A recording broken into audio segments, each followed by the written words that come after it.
kama ni kama Brian. Marion nikamwambia, "Marion, tuende nyumbani." Marion ananiambia, "Hapana, I'm okay. Wacha ni drive iwe home." Na huyo mtu. Aliniambia hivyo. Na msee akawa anahangaika sana niende. Jua naona mimi ni mjanja.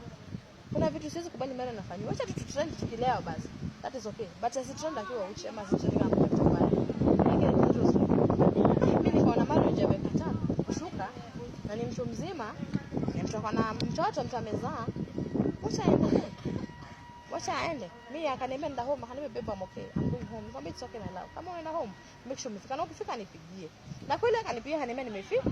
Kumbe it was a lie. Walikuwa na huyu jamaa bado amemwambia mpigie, mwambie umefika safe. Nikamwambia nisaidie na namba ya sister yako. In case of anything nilikuwa nakujulia hali na nani? Na sister yako. Hakunipea. Ananiambia ni sawa my love, nakutumia. Hakunitumia namba ya sister yake.